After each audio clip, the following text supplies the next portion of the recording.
Nous avons parlé sur le travail, sur la Bible et sur la bienfaisance, c'est-à-dire les dons pour les libéralités.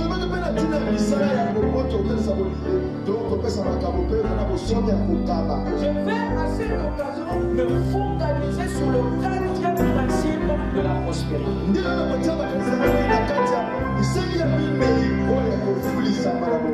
Qui est l'économie.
Que le Seigneur vous bénisse. Je vous salue dans le nom du Seigneur Jésus-Christ.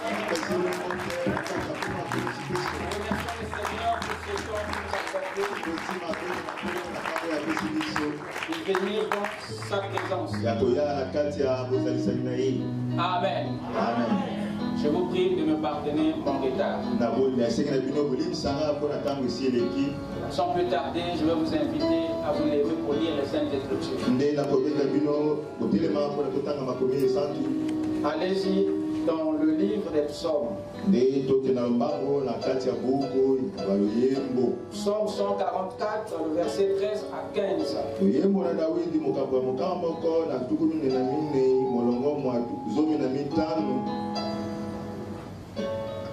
Psaume 144, verset 13 à 15. Nos greniers sont pleins, regorgeant de toute espèce de provision.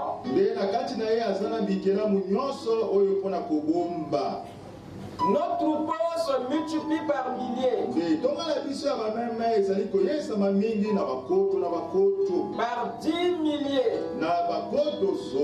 Dans nos campagnes, nos génisses sont fécondes.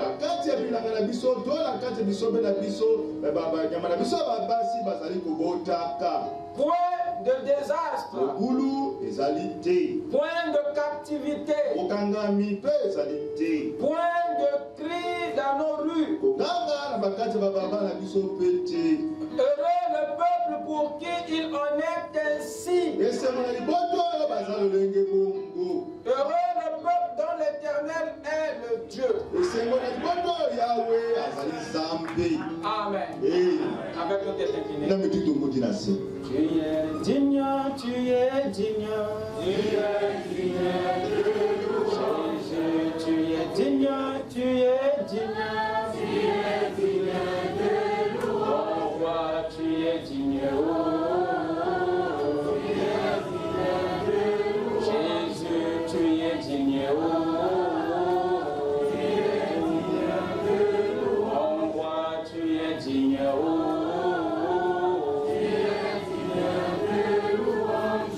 Tu es digne, tu es digne. Oh roi, tu es digne, tu es digne. Jésus, tu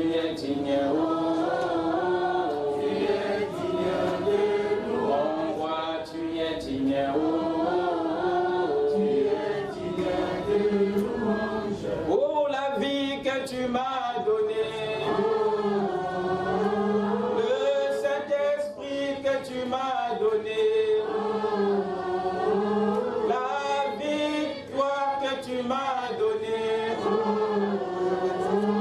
Oh, tu es digne. Jésus, tu es digne.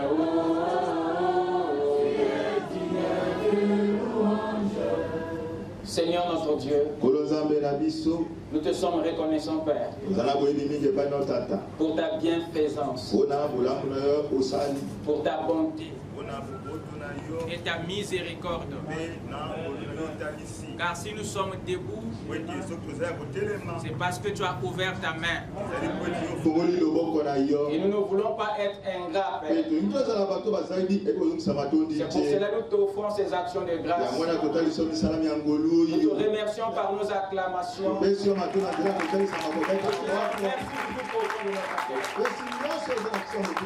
parce que dormir, se réveiller ne relève pas des efforts des hommes, mais cela dépend de ta grâce. C'est pourquoi, Père, nous t'offrons la vie. Nous te dédions le souffle de vie que tu nous as donné, afin qu'il soit éternellement à ton service. Alors visite-nous, Seigneur. Viens nous parler dans nos cœurs. Et laisse-nous partir, Père, avec une portion de toi dans nos âmes. Qu'un réveil commence, comme les disciples sur les chemins d'Emmaüs. Nous croyons, Père, et dans sang qui a coulé à Golgotha est encore puissant pour chasser nos envoûtements, pour guérir les malades, pour sauver les perdus, pour nettoyer les pécheurs et nous remplir du Saint-Esprit. Que ton Esprit, Seigneur, puisse se mouvoir dans nos cœurs et nous accorder le salut. Reçois la gloire, Père. Sois l'alpha et l'oméga de cette journée. Pour le reste, nous te croyons au milieu de nous, dans le nom qui ne faillit jamais, le nom qui est respecté dans toutes les dimensions, le nom qui est adoré par tous les esprits, le nom du Seigneur Jésus-Christ, notre Dieu. Amen. Je vous prie de vous asseoir. Pendant que nous allons dans le livre des Proverbes, chapitre 13, le verset 11.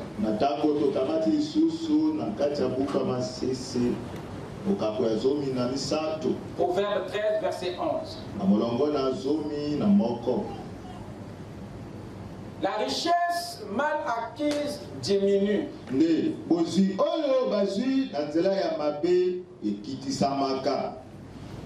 Mais celui qui amasse peu à peu l'augmente.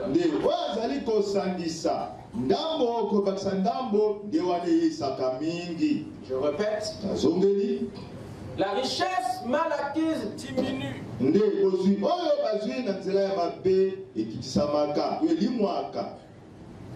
Mais celui qui amasse peu à peu l'augmente.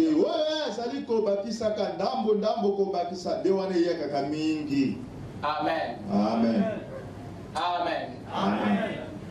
Que le Seigneur bénisse sa parole dans nos âmes. Nous saluons tous nos sœurs et frères qui nous suivent de loin. Tous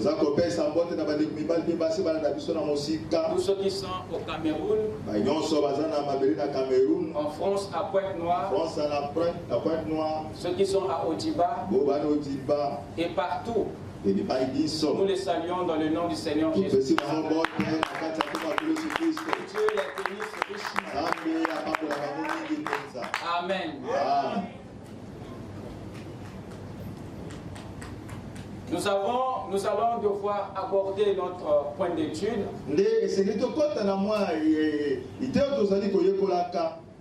Nous sommes encore sur les principes de la prospérité. Et j'aimerais que vous me suivez attentivement.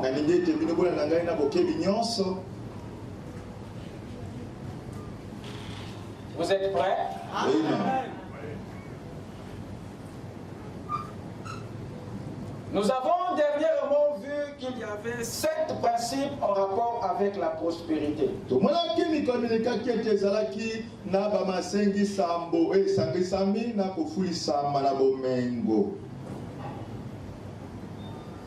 Le tout premier est le travail. Le deuxième, c'est la dîme. Le troisième, c'est la bienfaisance.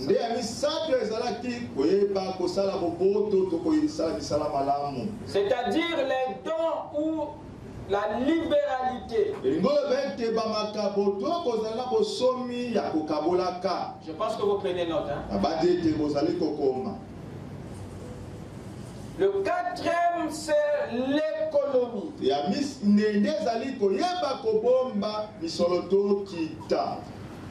Le cinquième principe, c'est l'investissement.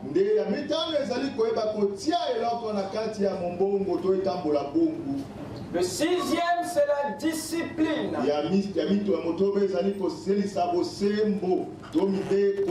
Le septième, c'est la gratitude.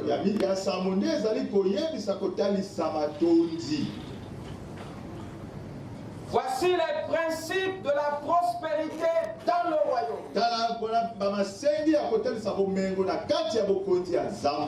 Tous les prospères du royaume, pas du monde, mais du royaume, repose sur ces principes.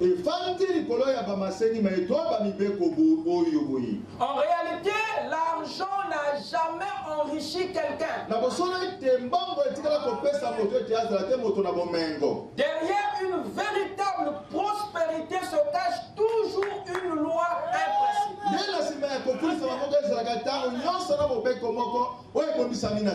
C'est nous qui l'ignorons. C'est nous qui croyons que c'est du jackpot. C'est nous qui pensons que c'est du hasard. Mais quand vous revenez un peu à vous, vous verrez qu'il y a une loi qui a été activée. Il y a des principes que les hommes riches appliquent, que les pauvres n'appliquent pas. Ce qui nous rend riches ou pauvres n'est pas en réalité l'argent, mais les bonnes habitudes, c'est-à-dire les principes que vous déclenchez, que vous appliquez. Ce sont les lois et les principes qui enrichissent les hommes et non l'argent. La plus grande bénédiction dans la prospérité ne réside pas dans les biens qu'un homme possède, ni dans l'argent qu'il gagne. Mais la grande bénédiction de sa prospérité réside dans les lois et principes qu'il a appliqués pour les avoir.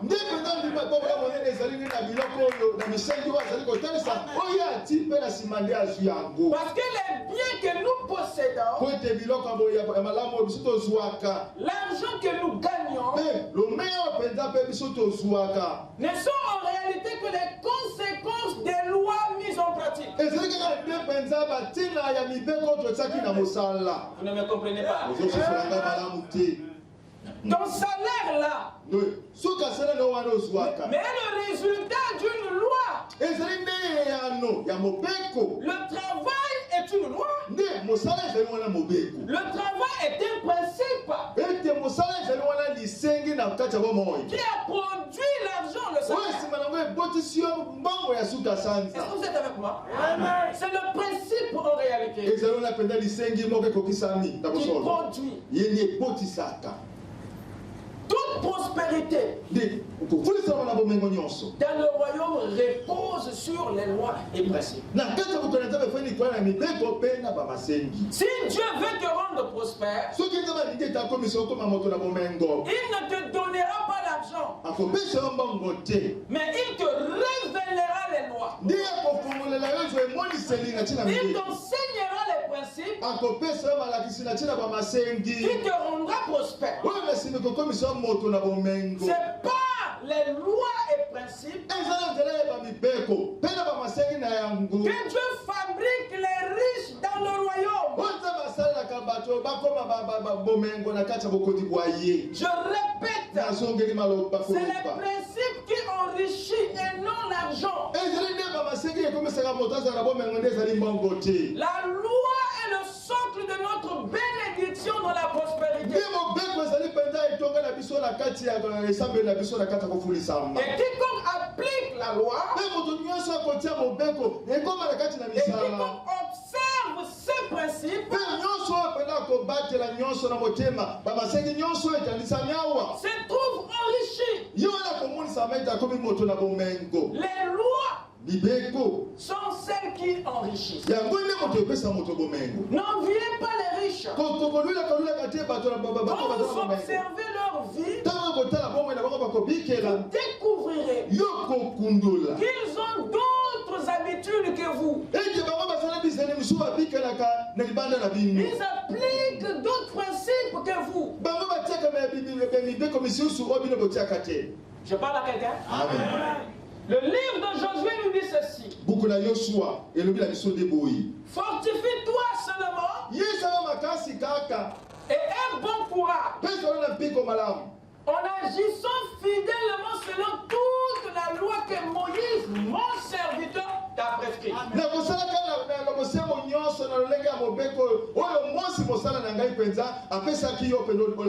Ne t'en détourne ni à droite ni à gauche, afin de réussir dans tout ce que tu entreprendras. Vous écoutez ça? Yes, sir. Donc, même dans un domaine qui est en dehors de ta foi, de ta religion,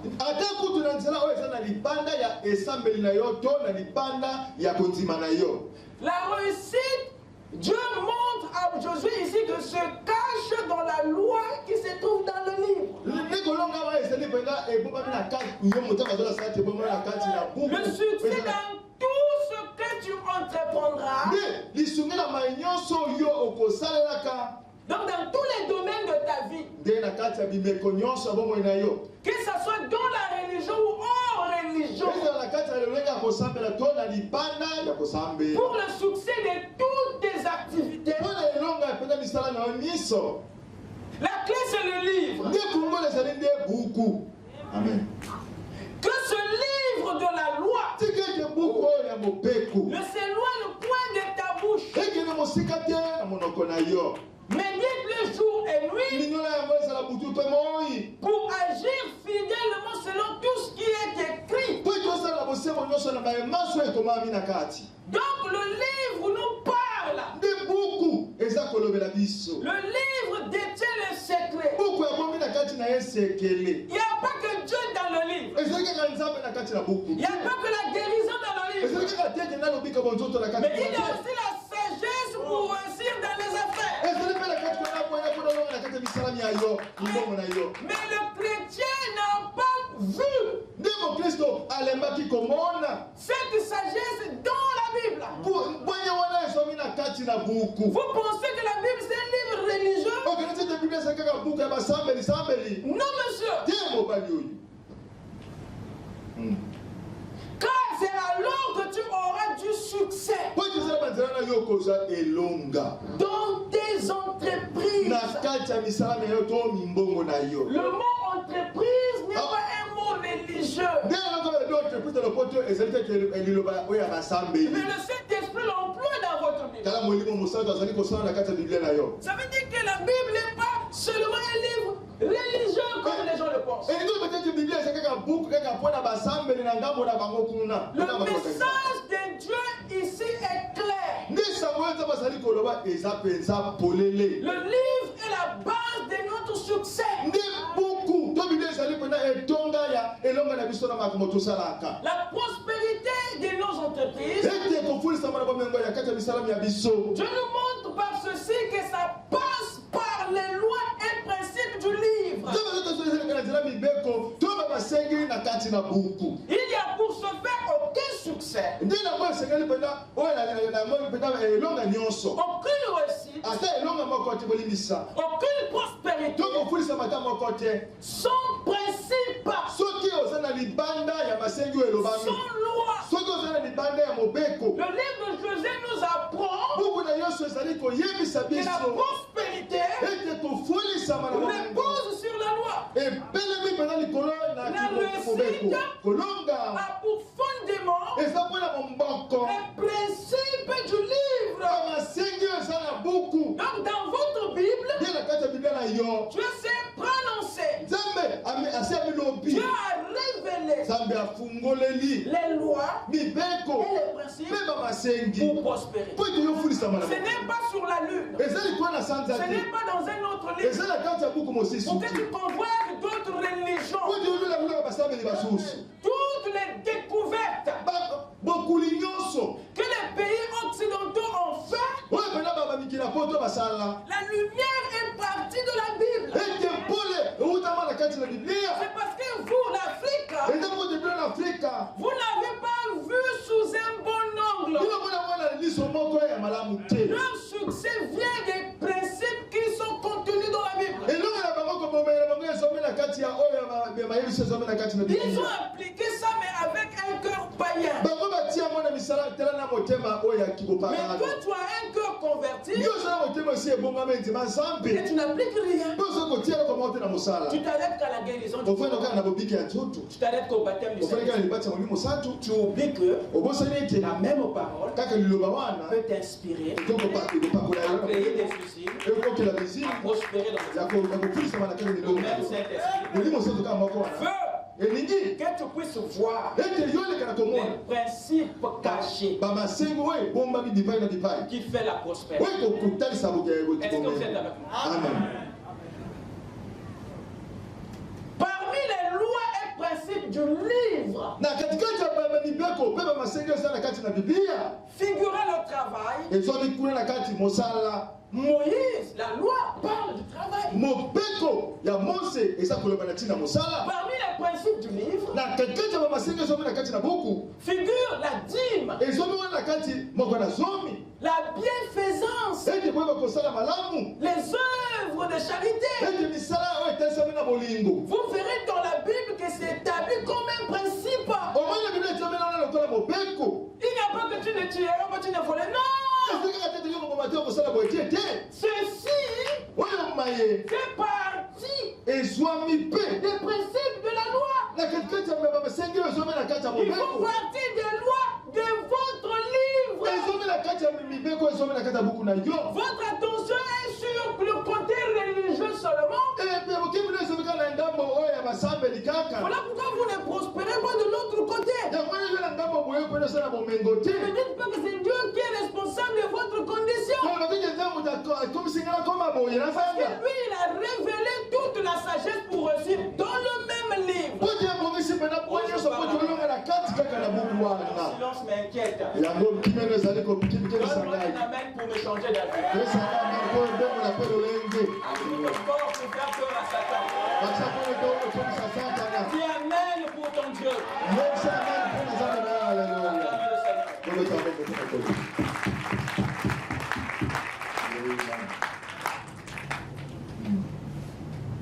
Ces principes étaient tous mêlés à la loi.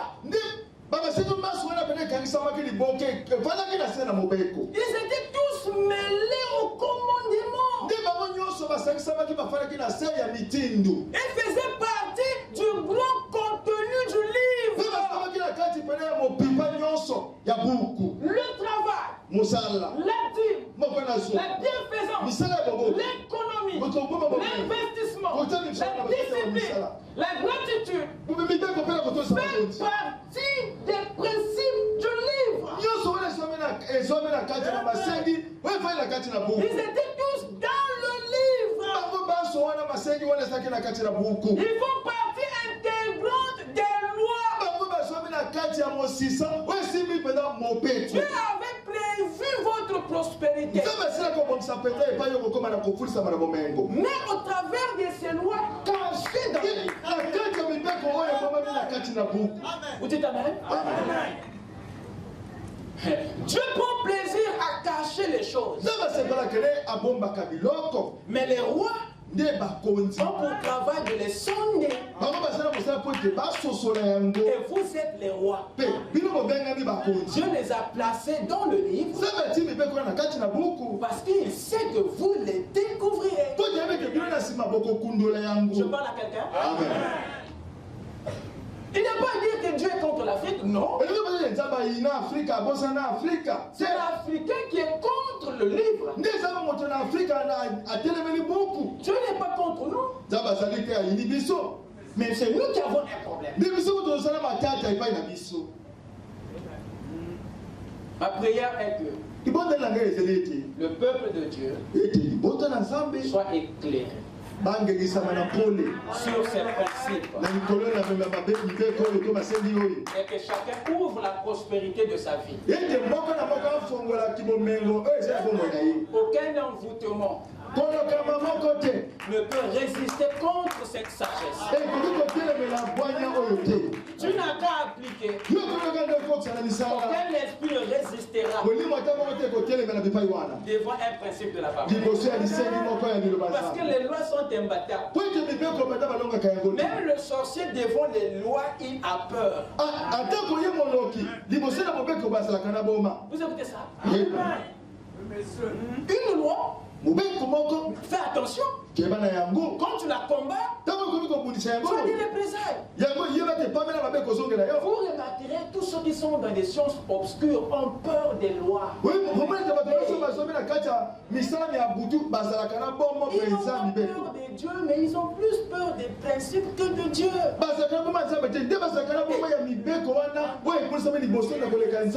Tu le verras, un type qui ne craint pas Dieu, qui ne croit pas en Dieu. Il ne croit pas Dieu. Mais il n'acceptera pas de balayer sa maison la nuit. Parce que son totem lui a interdit. Il ne croit pas en Dieu, mais il croit à ce principe. Et il a aussi des fruits. Vous écoutez ça? La Bible nous dit, hein? Il y avait un type qui s'appelait Réchabite. Il n'était pas Dieu. Il n'était pas juif. C'était un homme des nations. Mais qui avait comme principe de ne jamais toucher ni boire le vin. Et il a enseigné ça à sa maison comme une loi. Et sa famille a évolué avec ce principe donné par leur arrière-grand-père. Cette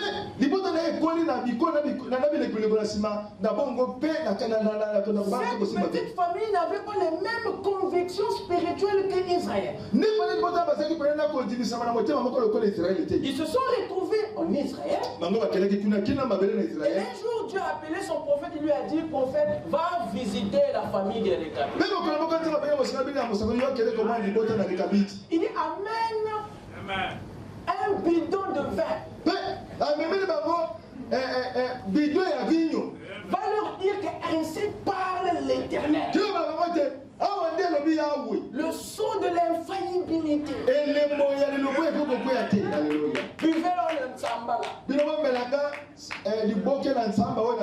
a dit buvez. Et le prophète Jérémie, je crois, il a déposé la toux. Ainsi dit le Seigneur buvez. Les enfants de Réchabite se sont regardés. Il dit, Jérémie qui a dit l'Éternel. Il dit, mais mais avant de partir, viens d'abord. Nous, on ne touchera pas ça. On ne prendra même pas ça. Jérémie dit, c'est l'Éternel qui a parlé, je suis pour rien. Ils ont dit à Jérémie, c'est bien. Dis à ton Éternel. Nous, on a un grand père. Ils sont en train de confronter un homme. Ils sont en train de confronter un principe humain à l'insigne du Seigneur. Cette famille s'est accrochée à cette loi. Ils se sont tenus à ce principe plus qu'à Dieu. Nous, ils ont décidé de s'accrocher à la loi de leur arrière-père. On ne touchera pas. Jérémie est reparti dire à Dieu. Oyoki. Tu as écouté là-bas? Ils ont refusé. Ils ont dit qu'ils ne vont même pas. Tu dis quoi? Mais je n'ai pas vu une telle foi en Israël. Mais moi qui suis votre Dieu, vous m'avez pas cru à moi de la manière que ces enfants ont cru au principe de leur arrière-grand.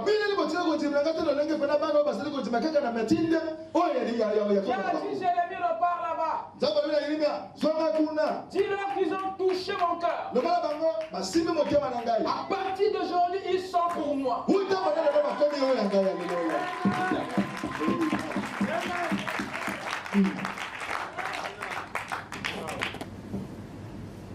Amen. Amen.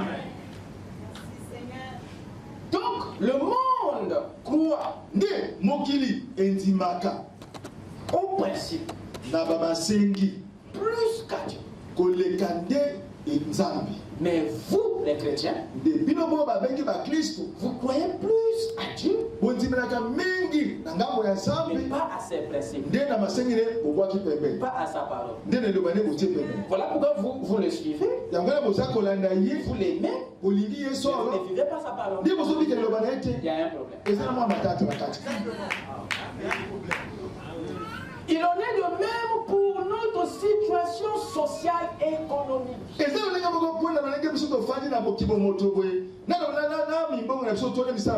Vous croyez fermement au baptême de Saint-Esprit et au salut de votre âme.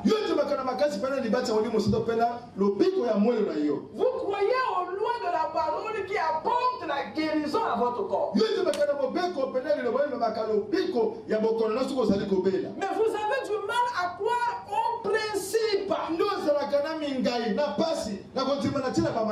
qui peut vous rendre prospère. Et tu viens nous dire que toi, l'argent, c'est pas ton problème. Entre toi, tu as des enfants qui doivent aller à l'école. Tu as besoin de l'argent pour te marier. Tu dois te déplacer tous les jours. Dites Amen. Amen.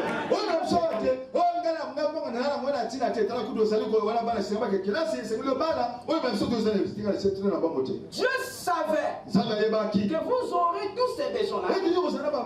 Il a voulu dans son amour que vous prospérez. Et il a prévu ces principes dans la parole. Afin que ton côté social, professionnel prospère. Mon bien-aimé Gaius, je veux que tu prospères à tous égards. Comme prospère l'état de ton âme. C'est le souhait du Saint-Esprit pour l'Église. Gaius, c'est l'Église. Vous dites Amen.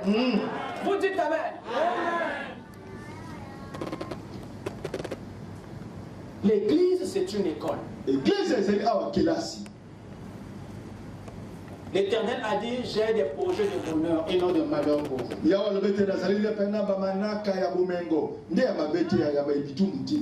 Vous devez savoir quelles sont les lois de votre royaume. pour la réussite sur la terre. Les autres appliquent les principes de l'enfer sur la terre. Et ils réussissent selon ces formules-là. Vous vous appartenez à un autre royaume qui a aussi sa constitution et qui a prévu les lois pour votre réussite. La réussite que produit ces principes n'est suivi d'aucun chagrin, mais celle qui est produite par des lois infernales. Oh, il y a la tribulation, mon frère. Vous dites amen? Amen.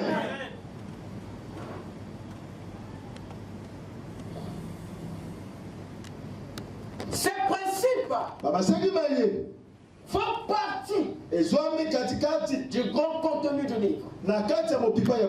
Elles devraient être respectées au même titre que les autres lois religieuses. Parce que si nous comprenons que la prospérité ne vient jamais par la paresse, mais par le travail, par la dîme, par la bienfaisance, par l'économie, par l'investissement, par la discipline, par l'action de grâce. La gratitude. Vous remarquez que tous ces principes sont des actions. Tous ces principes sont des actes. Rien de ceci n'est passif. Toutes ces lois sont des actifs. Aucun d'entre elles n'est un passif. Un actif, c'est ce qui produit quelque chose. Vous écoutez ça? Amen. Ces principes sont des actifs. Il est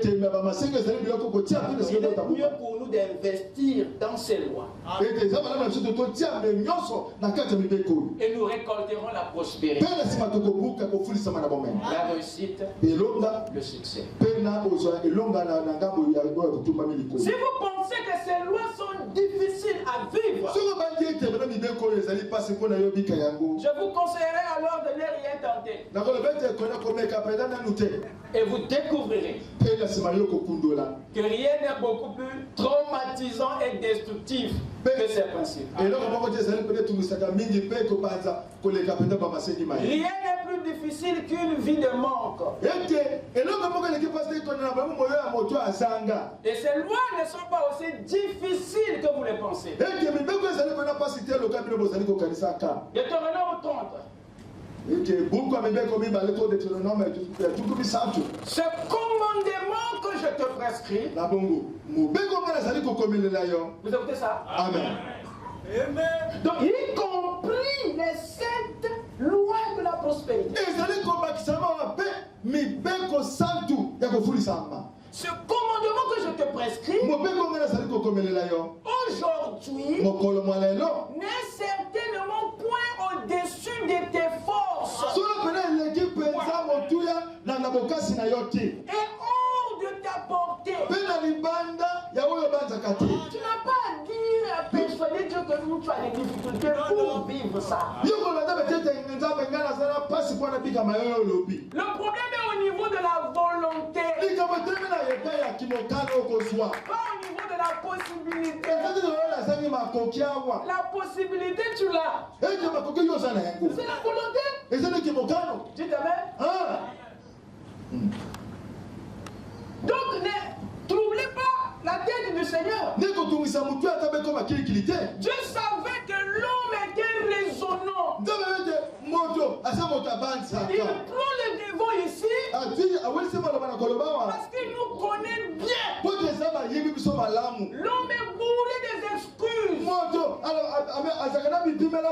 Plein de choses pour justifier son manque d'action. Regardez Moïse. Dieu est descendu pour le convaincre d'aller. Frère Moïse a présenté à Dieu 7 excuses. 7 excuses juste pour ne pas aller. Devant le surnaturel, hein?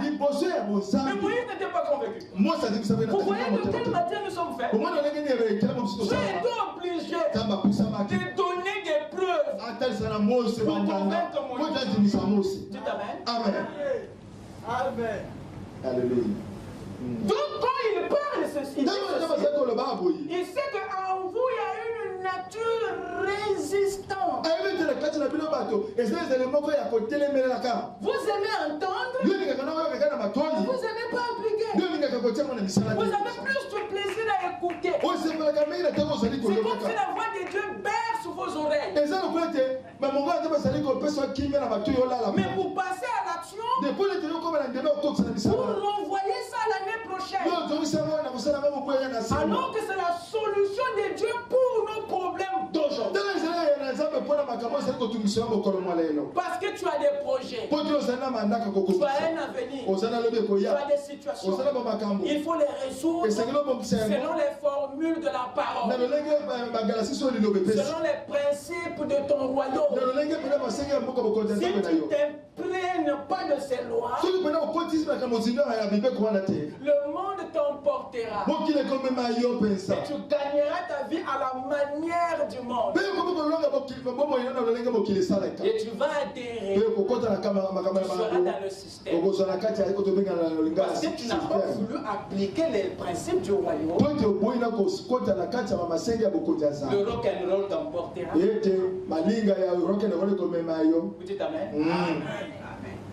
Ce commandement que je te prescris aujourd'hui n'est certainement point au-dessus de tes forces et hors de ta portée. Ce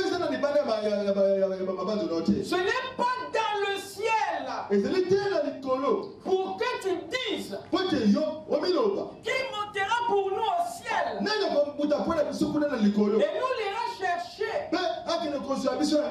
qui nous le fera entendre afin que nous le mettions en pratique. Vous l'avez déjà entendu. Il continue. Il n'est pas de l'autre côté de la mer pour que tu dises qu'il passera pour nous de l'autre côté de la mer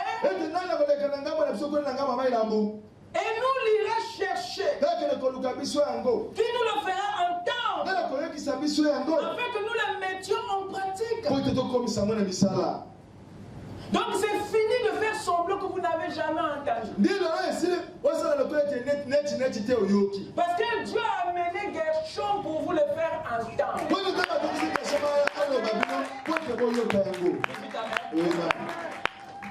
Une chose, au contraire, qui est tout près de toi,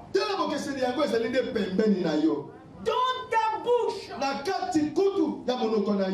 dans ton cœur, afin que tu la mettes en pratique. Nous sommes cuits. Pour Dieu, c'est réglé. Tu es déjà un témoin de ces lois. Ton devoir à partir de maintenant est de les appliquer et de réussir. Tu n'as pas à adhérer quoi que ce soit. Tu n'as qu'à les mettre en pratique. Et tu récolteras les fruits. Vous êtes avec moi? Amen. Proverbe 13, verset 13. Lisez bien avec moi. C'est lui qui méprise la parole se perd. Stop. La parole, c'est le commandement, c'est les lois, c'est les principes que le Seigneur vient de nous révéler. Il se peut qu'il y ait encore des gens qui les méprisent. Dieu dit ici que tu te perds si tu minimises les lois de la parole pour ta bénédiction spirituelle et physique. Il continue. Mais c'est lui qui crée le précepte.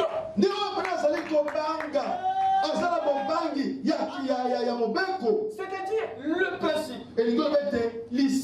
La loi. C'est ça le précepte. Mais c'est lui qui crée le précepte. Et comment? Récompenser. Il y a un salut dans les préceptes.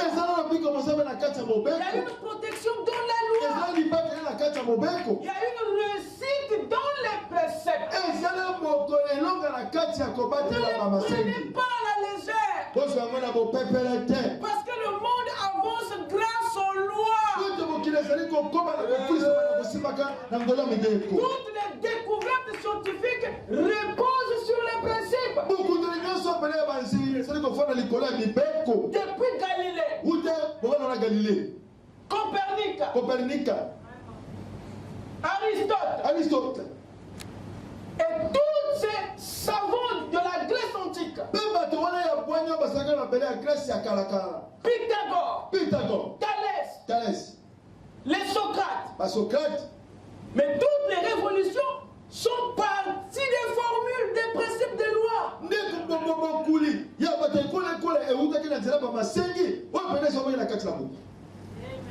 Et la Bible, notre livre, regorge des principes qui défient toutes les découvertes scientifiques. Et a mis à notre disposition. Comment ne pas changer? Ces lois sont faites pour révolutionner notre vie. Amen. 1 Jean 5, versets 3 à 5.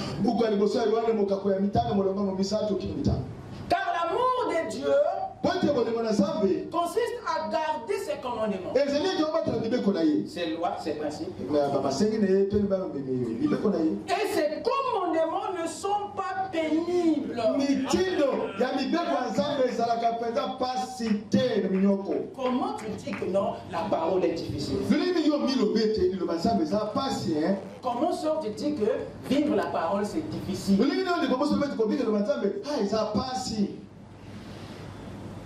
Donc Dieu montre ici. Il dit ces commandements ne sont pas comment? Pénibles. Les commandements ne sont pas pénibles pour qui? Et pourquoi? Il dit parce que tout ce qui est né de Dieu ne trouve pas difficile ces commandements-là. Tous ceux qui sont nés de Dieu triomphent la difficulté, triomphent du monde. Parce que c'est votre chair qui pense que c'est difficile, c'est pas votre esprit. Et le monde qu'il faut triompher, c'est le langage du corps. Et la victoire qui triomphe du monde,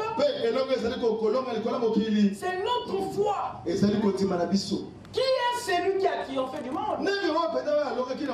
Sinon, celui qui croit que Jésus est le Fils de Dieu. Ne crois-tu pas que Jésus est le Fils de Dieu? Ça veut dire. Amen. Tout celui qui croit en Dieu, qui est né de Dieu, ne trouvera pas ces lois pénibles. Parce qu'il est né de nouveau. Et son âme a reçu le ticket pour contrôler le corps. La nouvelle naissance te place au-dessus de la chair. Et place en toi l'amour et la motivation pour la parole. Donc les lois ne sont plus une difficulté, mais une attraction, un remède, une solution pour quiconque est né de nouveau. Frère Madame dit ceci. Maintenant ces choses sont contrôlées par des lois. Et tout le système de Dieu, tout le système de Dieu est établi sur base des lois. Cela veut dire que même la prospérité, dont nous parlons ici, est contrôlée par quoi? Aussi tout le système de Dieu est contrôlé par les lois. Il n'y a plus rien qui ne sera sans la loi. Même ta vie dans le royaume est contrôlée par les lois de la parole. As-tu déjà vu un fils né de nouveau qui est en dehors de la loi? C'est les fils de Satan qui ne sont pas contrôlés par les lois du royaume. Mais tous ceux qui croient en Dieu, nés de nouveau, sont contrôlés. Et toutes les activités de notre vie, tous les secteurs du royaume sont contrôlés et régis par les principes. Donc notre prospérité ne peut pas être en dehors des lois. Quelqu'un peut dire amen. Nous avons parlé sur le travail, sur la dîme et sur la bienfaisance, c'est-à-dire les dons ou les libéralités. Je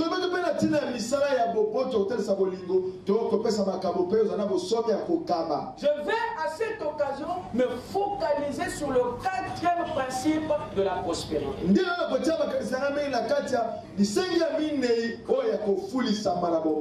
qui est l'économie.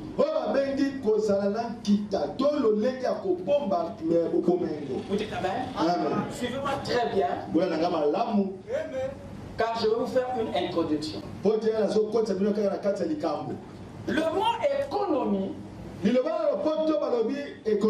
vous êtes là? C'est maintenant que je commence. Alléluia. Le mot économie est un terme antique qui tire ses racines d'un mot grec appelé oikonomia.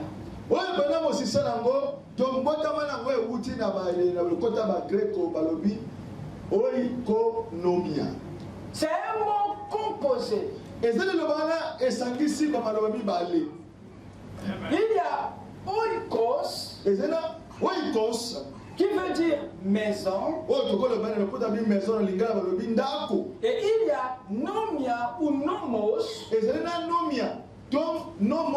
qui veut dire gérer ou administrer. Ce qui fait que l'économie soit donc l'art ou la science de bien gérer les ressources d'une maison, d'un environnement ou d'une vie.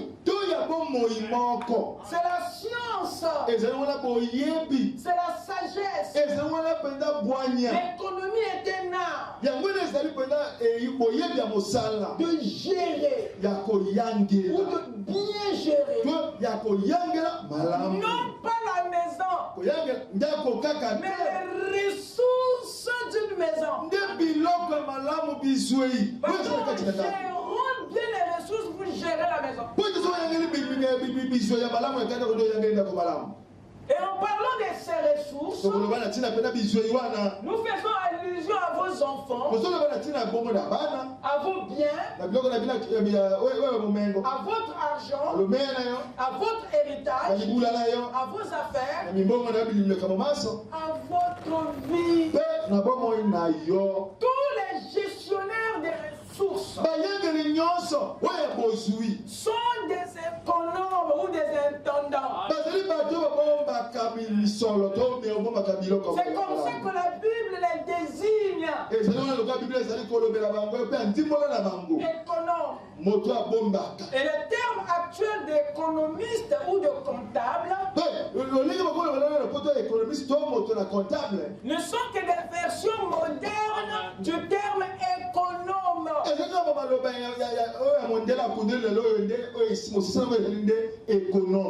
Regardez dans Genèse 24. Abraham dit à son serviteur, le plus ancien de sa maison, l'intendant de tous ses Eliezer était l'économe.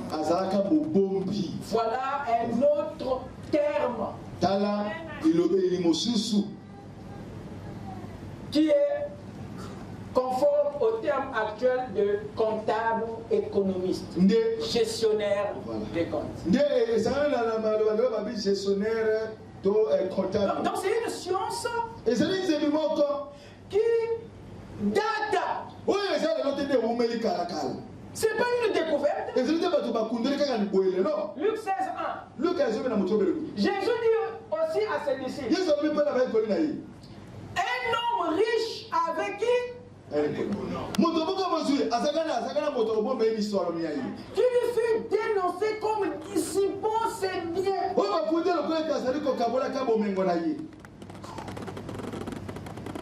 Luc 8, verset 3. Jeanne, femme de Chouza, intendant d'Hérode.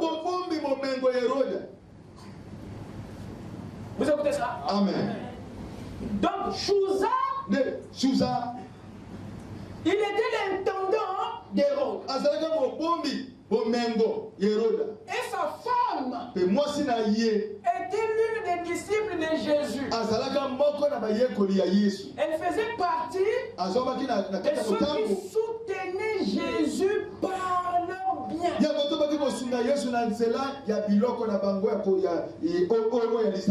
Acte 8, 26.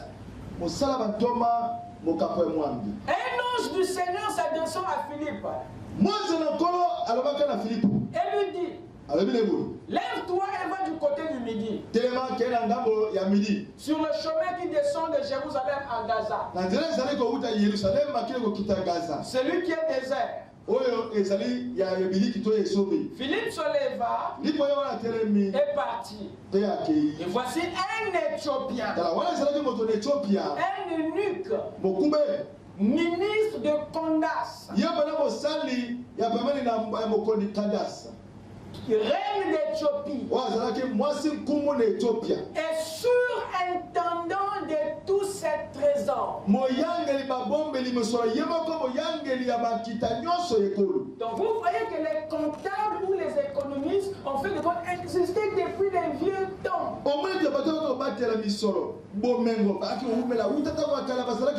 Donc c'est une science qui vient de loin. Mais qui a gardé ses termes et sa forme. Donc l'eunuque éthiopien était un économiste, un comptable ou un un trésorier, voilà d'autres termes du mot économe.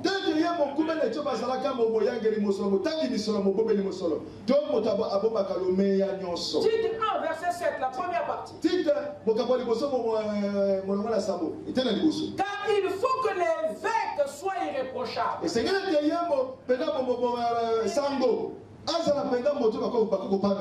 Comme économe de Dieu. Vous comprenez? Donc, ce terme d'économe n'était pas seulement utilisé pour ceux qui géraient les biens matériels. Même ceux qui géraient la maison de Dieu.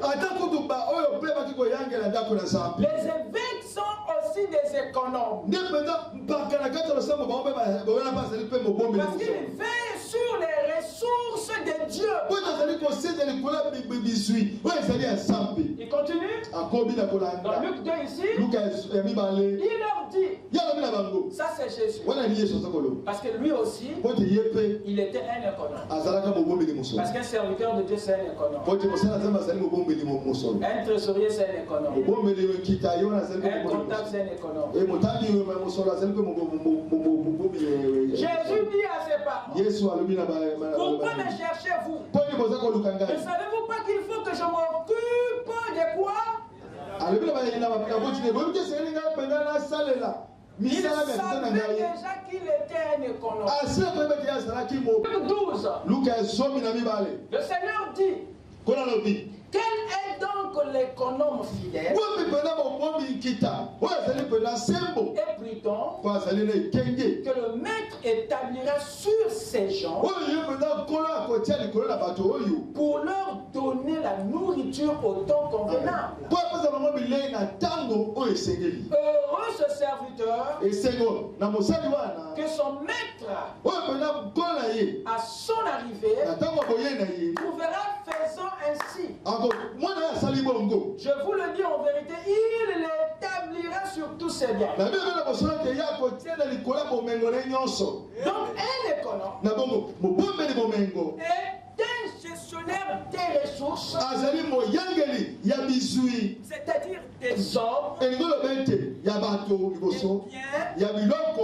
des vivres ou des affaires. Quand vous lisez ici, vous comprenez que cet économe était établi sur les gens pour gérer les vivres et les biens. Donc c'est un gestionnaire de ressources. Et pour Dieu, chacun de nous ici est un économe. Voilà un intendant de ces ressources. D'ailleurs, c'est ce que l'homme était à l'origine, dès le départ au commencement. L'homme fut établi pour gérer la terre et toutes ses ressources. Donc par naissance, nous sommes des économes. Donc Dieu attend que tu gères bien le corps. Dieu s'attend que tu gères bien ta vie. Je parle à quelqu'un. La question qui se pose maintenant à nous, c'est celle de savoir, sommes-nous des bons ou des mauvais économes? La réponse que Dieu va considérer n'est pas celle qui viendra de nos lèvres, mais celle qui viendra de nos actes. C'est notre vie qui le dira mieux et non nos paroles. Vous dites Amen? Amen. Il y a dans notre quotidien une grande activité économique. Il s'agit principalement de la production, la consommation, la distribution et la conservation. Ces activités sont très essentielles parce qu'ils dominent notre quotidien. Et ces activités assurent à elles seules 4 fonctions. La vie, la survie, l'équilibre et l'avenir. Voilà ce que ces activités procurent. Par la production, nous assurons la vie. Par la consommation, vous assurez la survie. Par la distribution, vous assurez l'équilibre. Et par la consommation, et par la conservation,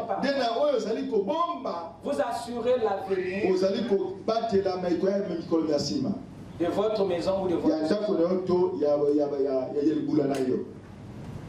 Donc nous comprenons que ces 4 activités sont très indispensables pour notre prospérité économique. De la production émanent les ressources qui sont utilisées à la consommation, partagées à la distribution, ensuite épargnées, c'est-à-dire mises de côté pour la conservation. Et le point central de mon message ce matin va se porter sur la conservation. Parmi toutes ces activités, celle que je pense que les gens négligent le plus, ce n'est pas la production. Parce que vous travaillez, vous bougez. Ce n'est pas la consommation. Parce que vous mangez. Ce n'est pas la distribution. Parce que vous partagez.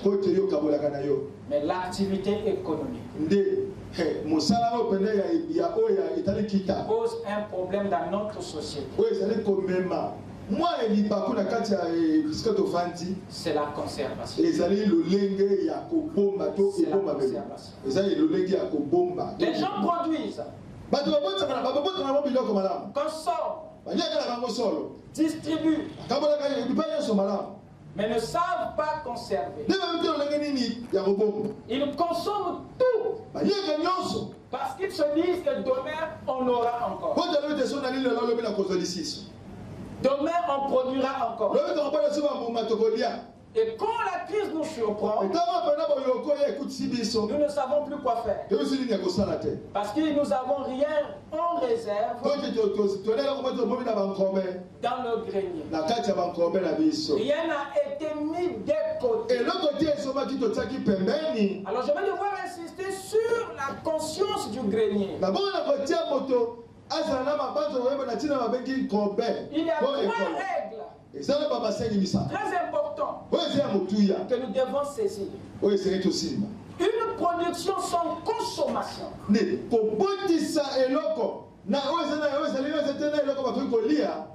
n'est autre que du gaspillage. Quand vous produisez sans consommer ce qui a été produit, ça veut dire que ce qui a été produit va se gaspiller.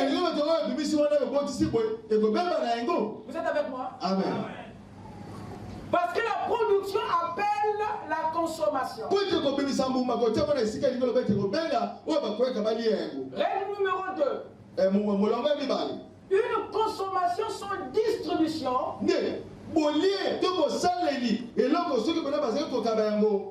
rien d'autre que de l'égoïsme.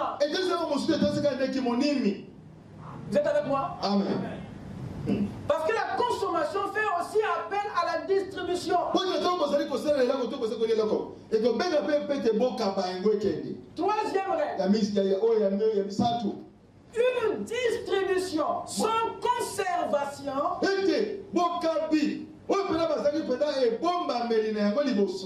d'un avenir sacrifié. Un lendemain hypothéqué. C'est bien de produire. C'est bien de consommer. C'est bien de distribuer. Mais n'oubliez pas de conserver. Alléluia. Vous dites amen? Parce que la production, la consommation et la distribution nous aveuglent à la troisième ou la quatrième activité, la conservation. Peu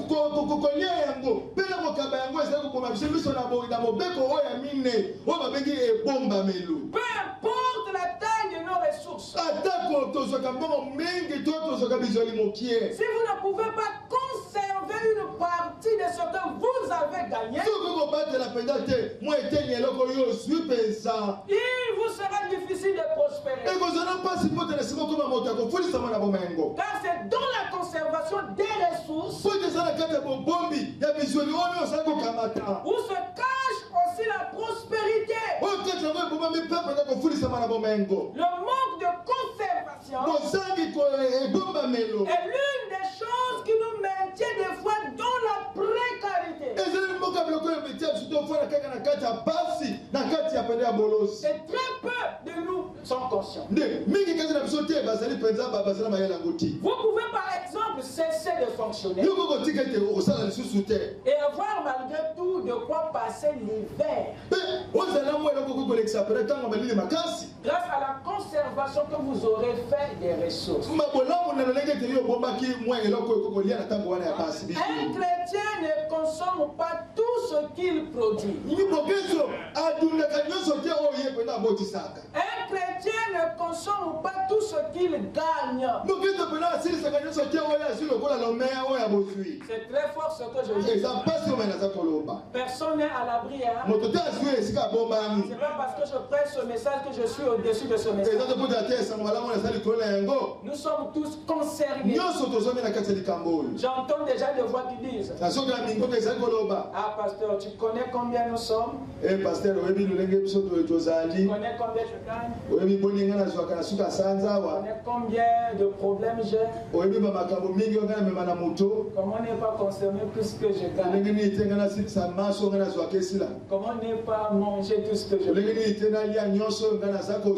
Un chrétien ne consomme pas tout ce qu'il gagne. Il ne mange pas tout ce qu'il produit. Proverbe 21, verset 20.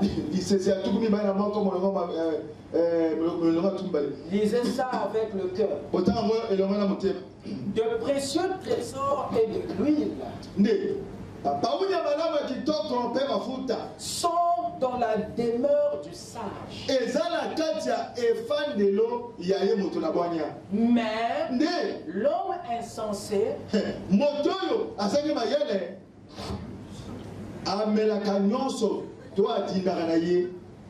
Nous avons entendu ça? Amen. Je répète. De précieux trésors et de l'huile sont dans la demeure du sage. Mais l'homme insensé les engloutit. Que Dieu te bénisse. Amen. Merci Seigneur. Il y a deux personnages ici. Le sage et l'insensé. De quel côté es-tu? Si l'insensé a tout englouti, c'est parce qu'il avait les mêmes avoirs que le sage. Il avait les mêmes opportunités. La seule différence avec le sage est que le sage, lui, ne mange pas tout. Ce qui n'est pas le cas de l'insensé. Ce qui veut dire qu'il y a des crises que nous avons nous-mêmes créées. Parce que l'insensé, on engloutit tout. Traîne la crise. Appelle le problème. Donc il y a une mauvaise habitude que cette écriture révèle. Cette écriture nous condamne. C'est une écriture de gestion.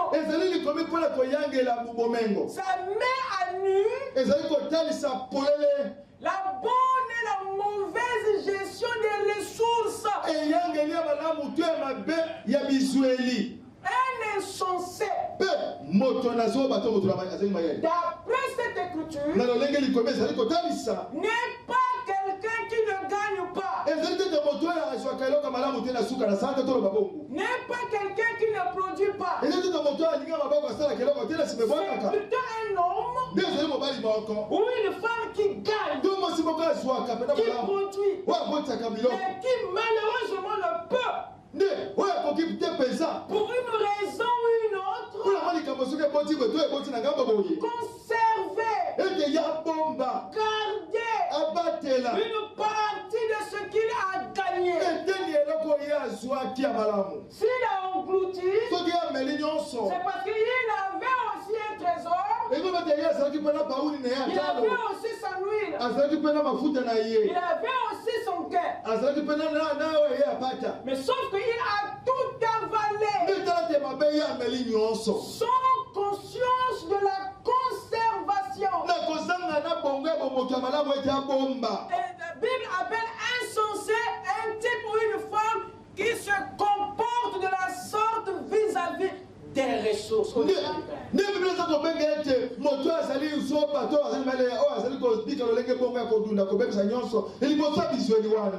prospérité dans le royaume ne se mesure pas sur base de ce que vous consommez ou distribuez. Mais elle se mesure sur base de ce que nous avions gardé, conservé après la consommation et la distribution. Infortuné est celui qui peut dépenser sans que cela le ruine son grenier.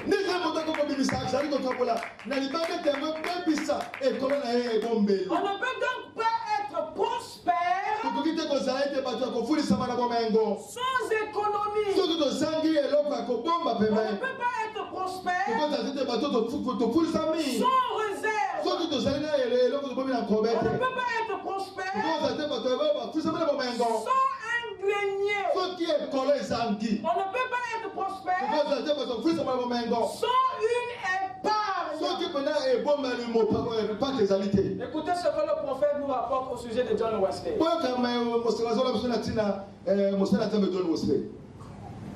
Dans les exposés de cet âge, l'âge de Philadelphie. Au cours de sa vie,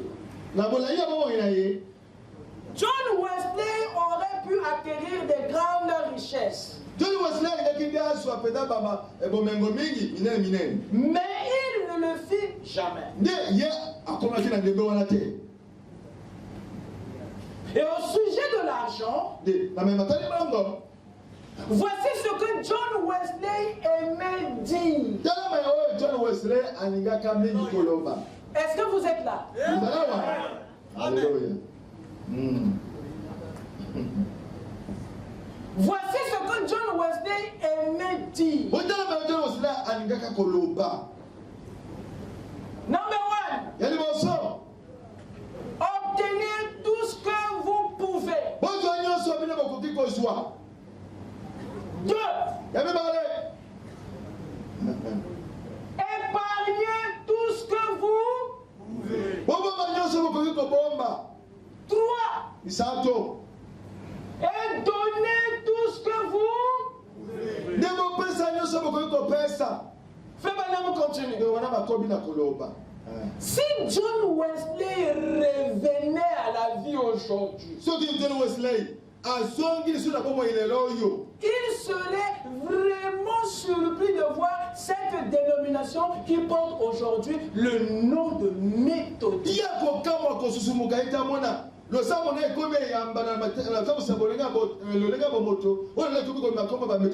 Savez-vous pourquoi il sera surpris? Parce que les méthodistes se sont éloignés de la doctrine que John Wesley a prêchée et a cru.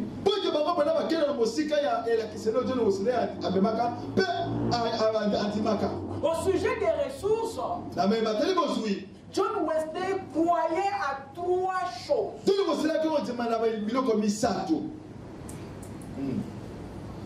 À la possession des ressources, à la conservation des ressources, ce qu'il a désigné par le mot épargne. C'est la conservation. En disant vous pouvez épargner ce que vous pouvez, ou épargner ce que vous pouvez, ça part, il parlait de la conservation, de l'économie. Et la 3e chose de sa foi, c'est la distribution. Voilà, qui n'est autre que la bienfaisance, la libéralité ou le partage. Donc, John Wesley croyait à la conservation, une stratégie économique de gestion. Il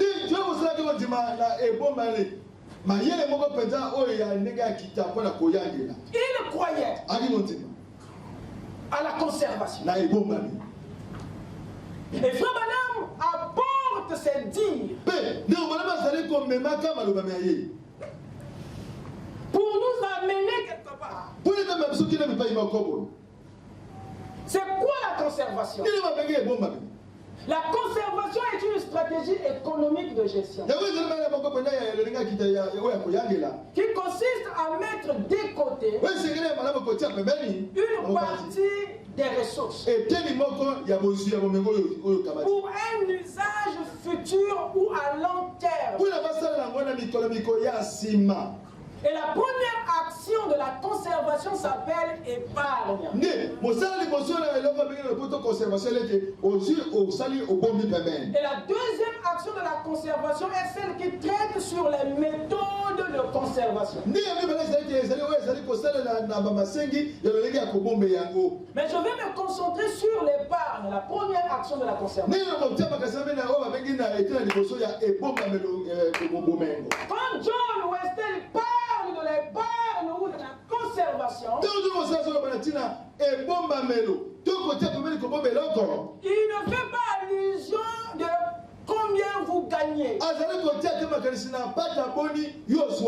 mais de ce que vous pouvez mettre de côté avant la consommation et la distribution.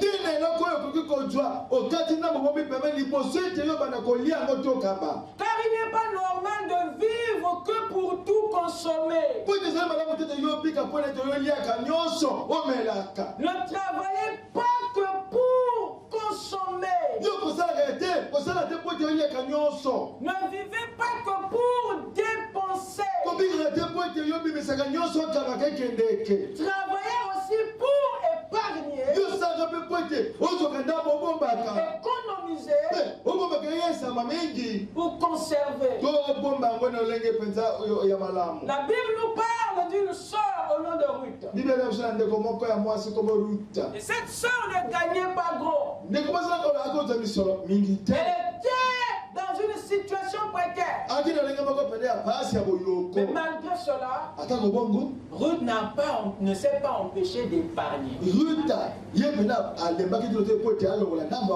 Ce qui revient à dire que nous soutenons parfois certaines réalités que nous pouvons très bien vaincre par notre esprit. Notre autre condition dans laquelle nous nous trouvons, sachez que vous n'êtes pas le premier et le dernier. Il y a eu des gens dans l'histoire qui ont été pétés dans une condition pire que la tienne. Au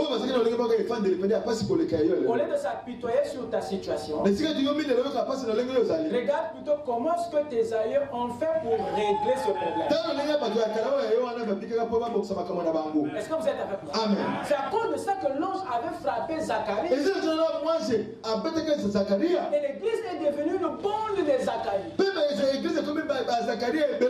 Zacharie avait la Bible. Zacharie avait des citations. Zacharie avait des expériences. Des personnages dans la Bible et dans l'histoire qui avaient vécu la même situation que lui. Voire même pire. Mais il a oublié comment est-ce que ces gens-là ont fait pour s'en sortir. Et l'ange le visite pour lui annoncer la bonne nouvelle. Lui disant que Zacharie, ton problème là, c'est vrai que c'est un problème. Mais tu ne vas pas rester là. Ça peut changer. Vous dites Amen? Amen. Zacharie, au lieu de se référer dans les personnages de l'histoire, voir que ce que l'ange dit c'est vrai. Parce qu'il y a Abraham qui était dans la même condition que moi. Mais Dieu a résolu ça. Il y a Elkanah, il y a ceci. Amen. Mais lui, il a posé des questions, des doutes. Alors l'ange s'est fâché. Il a retiré la voix. Dieu t'amène. Donc ne perds pas quelque chose de supplémentaire. En raisonnant sur ta condition. Comme si c'est impossible. Tu vas perdre la voix. Tu vas perdre quelque chose. Dieu veut que vous croyez et que vous regardez dans l'histoire ce qu'il a fait dans des conditions similaires aux vôtres. Et croyez et agissez. Et le miracle aura lieu. Est-ce que vous dites Amen? Amen. Donc tu n'es pas le seul qui gagne moins. Tu n'es pas la dernière qui ne gagne pas. Mais le principe reste principe. Regardez Ruth. Écoutez la Bible. Au moment du repas, Boaz dit à Ruth, approche, mange du pain et trempe ton morceau dans le vinaigre. Elle s'assit à côté des moissonneurs en lui donnant du grain rôti. Elle mangea et se rassasia. Vous écoutez ça? Amen. Et elle garda le reste. Comment ça? Elle était dans une situation délicate. Elle a eu une opportunité. Et elle prend quand même le soin de garder. Ceci a été écrit pour nous montrer que dans cette femme il y avait la notion de l'épargne. La notion de la conservation. On lui donna du grain rôti. Elle mangea et se rassasia. Et elle garda le reste. Elle n'a pas tout englouti. Puis elle se leva et alla glaner. Alla travailler. Vous êtes avec moi? Amen. Même avec le peuple, on peut épargner. Le problème, c'est d'être éclairé. Ruth n'était pas le seul. Jésus était un autre économiste. Et si tu étais là ce jour-là, tu allais dire que non, Jésus, on doit voir ton cas. Comment ça? La Bible dit, lorsqu'ils furent rassasiés, Jésus venait de multiplier les pains, de nourrir 5000 personnes. Et la multiplication, il en a fait 2 fois. Et remarquez, après qu'il y a eu abondance de repas, Jésus s'approcha des disciples et leur donna un ordre. Il dit, ramassez-moi tous les morceaux qui traînent par terre. Oh. Mais c'est quoi ça? Même sur ça, ce sont des miettes. Jésus dit, ramassez-moi. Afin que rien ne se perde. Un conservateur. Les gens étaient rassasiés et tous étaient prêts de mettre à la poubelle ce que nous faisons. Ça révèle un esprit responsable. Savez-vous qu'à force de jeter la nourriture, vous dormirez une semaine, un jour affamé? Dieu est sévère. Pour les morceaux, Jésus a ordonné. Il n'aime pas le gaspillage. Parce que l'un des buts de l'économie, c'est de nous éviter le gaspillage. Jésus ordonne que tout soit ramassé. Ils les ramassèrent et remplirent 12 paniers avec les morceaux. Vous écoutez ça? Amen. Et c'était emporté. Donc Jésus savait qu'il y a un lendemain. Un autre réveil peut avoir besoin de ceci. Un autre jour aura besoin de ceci. Il a conservé aujourd'hui ce qui peut résoudre le problème demain. Donc c'est cet esprit de la conservation. Jésus ici a mis de côté ce qui pouvait être jeté, ce qui pouvait être dépensé. Il a dit non, mettez ça dans les paniers, prenez ça, mettez dans le compte, ramenez dans le portefeuille, mettez ça dans le grenier. Vous dites amen? Amen. Quel est l'esprit que vous discernez ici? Qu'est-ce qui est dans l'esprit de Jésus? C'est un économe, un conservateur. Est-ce que vous dites amen? Amen. Ce que vous mettez de côté constituera non seulement votre économie, mais aussi votre récompense. Si vous ne mettez pas quelque chose de côté, vous aurez le sentiment d'avoir travaillé pour rien et en vain. Mais lorsque vous épargnez, votre esprit est consolé.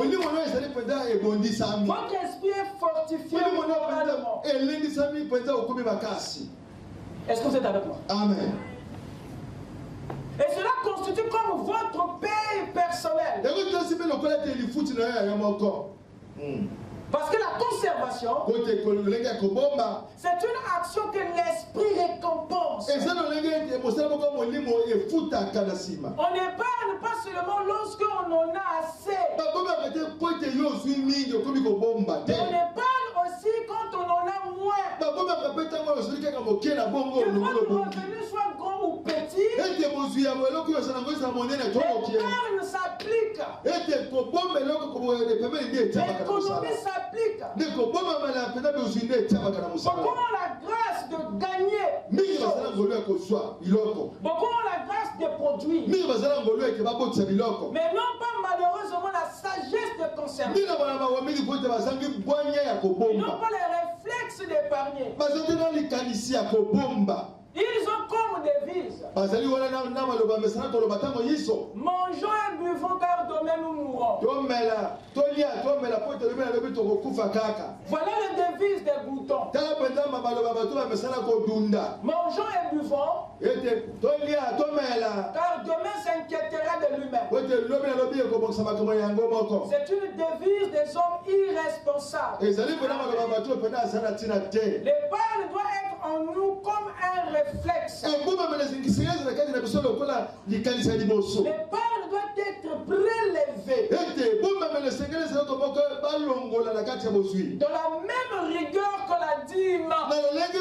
C'est votre épargne qui constitue votre économie. Apprenez à épargner, même dans le peu.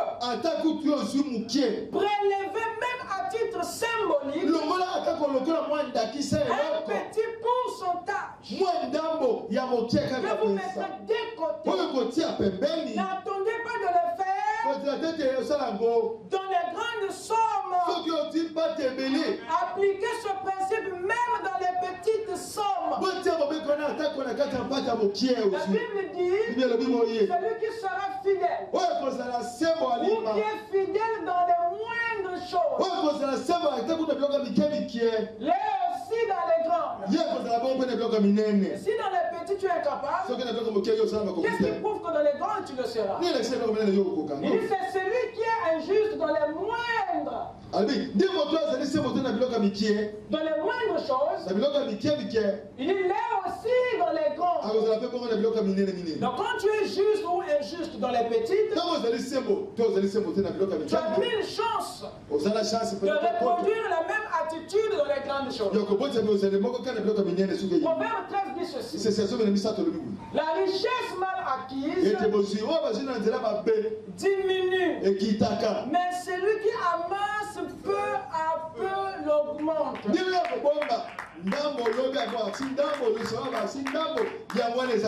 Amasser là, c'est peu à peu, c'est l'épargne. Il n'a pas dit celui qui amasse grand à grand. Non. Donc ça veut dire qu'il amasse peu à peu. Donc lui, ce qui l'intéresse, c'est qu'il y ait juste un pourcentage de côté. Pour lui-même. Parce que c'est vous qui produisez, vous devez vous payer vous-même. Et votre épargne est votre morale. Regardez le témoignage que Frère Madame nous apporte. Dans la prédication, le respect. Il dit ceci: cet après-midi, je parlais à un homme âgé. Je crois qu'il a dit qu'il avait 88 ans. Ou 89 ans. Et qui est devenu chrétien tout récemment. Je l'ai baptisé au nom de Jésus-Christ. Alors qu'il n'avait rien d'autre sur lui que son complet du dimanche. Je l'ai amené dans l'eau. Je crois que Frère Wood, lui, a prêté une paire de pantalons. Et nous l'avons baptisé ici dans l'eau. Il m'a dit que lorsqu'il était un jeune garçon, 3 points de suspension, c'est un homme assez fortuné. Maintenant, Et lorsqu'il était un jeune homme, il a dit comment il travaillait pour $30 par mois. Il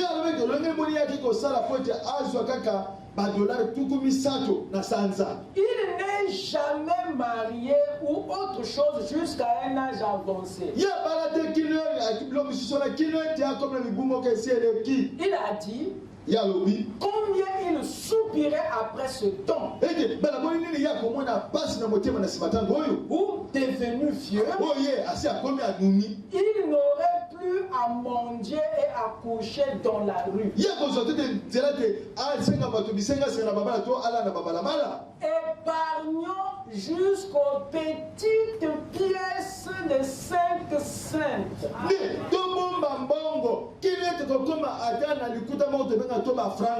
Donc vous comprenez que Amen. Le principe ici, c'est d'avoir quelque chose. Que ça soit un 30 cents. Parce que le Dieu est petit, enlève quelque chose pour toi. Parce que ces frères madame nous montrent qu'il a épargné même dans les moindres sommes.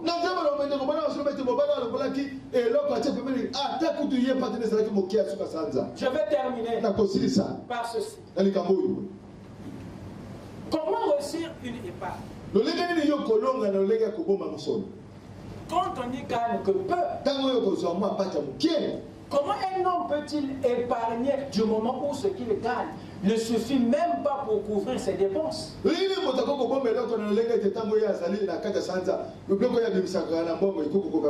Je pense que cela est une question auquel beaucoup sont confrontés. Suivez-moi bien, je termine. Il y a 3 méthodes que vous pouvez employer pour se faire une épargne là où elle ne devrait même pas se faire.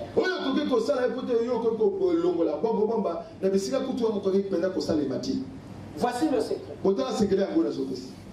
Premièrement, réduisez vos dépenses ou votre budget. Parce qu'en réduisant le budget, en réduisant vos dépenses, cette action génère automatiquement un montant que vous pouvez épargner. Deuxièmement, supprimez temporairement seulement quelques chapitres de votre budget. Quand vous supprimez temporairement quelques chapitres, la somme de ces chapitres peut être évacuée comme épargne. Et troisièmement, investissez dans une affaire. Afin que les revenus de cette affaire vous servent d'épargne. Ces 3 options vous donneront automatiquement une possibilité d'épargner quelque chose à partir de votre petit revenu.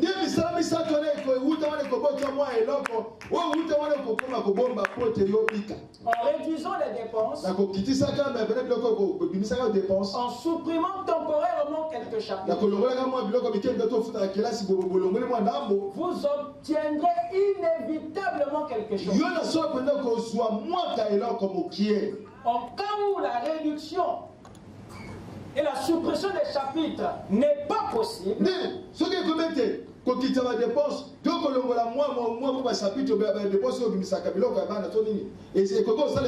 alors l'investissement sera la dernière et meilleure option pour vous de se faire une petite épargne.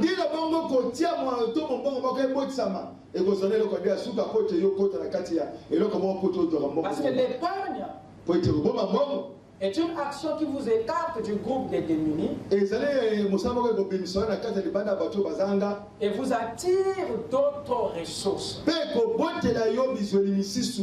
N'oubliez pas que Jésus a dit, on donnera à celui qui a. Bien sûr. Mais à celui qui n'a pas, on le ôtera.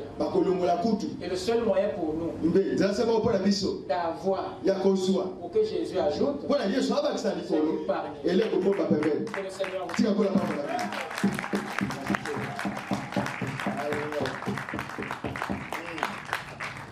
la conservation. Amen. Amen. Amen. Amen. Je veux m'arrêter ici et on va continuer prochainement sur cette méthode, sur ce principe de la prospérité, l'économie ou l'épargne. Quelqu'un a compris quelque chose? À qui est-ce que le Seigneur a parlé? Amen. Acclamons le Seigneur. Lèvons-nous. Ma richesse et ma gloire et ma félicité, oh Jésus, c'est de toi que tu m'as acheté, rempli de confiance en toi, divin Sauveur. Je vis dans l'espérance et je marche sans peur. La la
Céleste, toi qui es plein d'amour, que ton amour divin est descendu entre nous, Seigneur, nous a donné la grâce. Ce matin, Père, tu es descendu dans le volume du rouleau pour parler à ton peuple, pour nous instruire. Car la Bible dit, Dieu ne parle pas en vain. Si tu as parlé ces messages, parce que tu connais le cœur de tes enfants, tu connais la négligence de ces enfants, tu es venu pour nous secouer. pour nous parler sur l'économie, la manière que nous faisons pour la conservation, pour la consommation, pour l'épargne. Quand le grand épargne, c'est toi-même. C'est toi-même. La source intarissable, la source de bénédiction. Dieu est descendu ce matin pour nous parler, Seigneur. Bénis ton serviteur que tu as utilisé, Père. Dans le cœur de dans les tables de notre cœur, pour que nous puissions la méditer, Seigneur, afin que, Père bien-aimé, nous puissions être un instrument entre tes mains.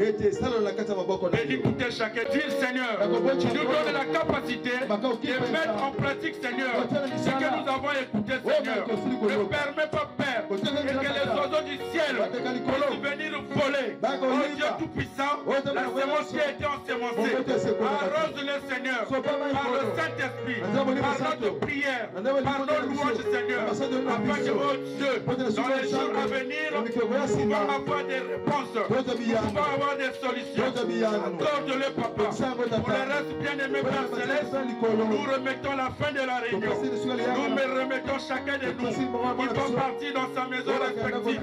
Donne au Dieu, donne au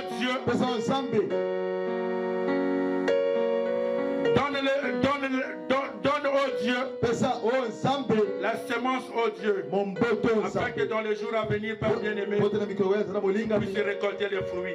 Pour le reste, Père bien-aimé, nous t'abandonnons à toi, Papa. Bénis les offrandes, bénis les dîmes qui sera récolté pour toi. Pour ce que nous n'avons pas pu exprimer, que ta volonté soit faite. Dans le nom de ton Fils Jésus-Christ, nous avons ainsi prié. Que les saints disent Amen. Amen. Amen. Amen.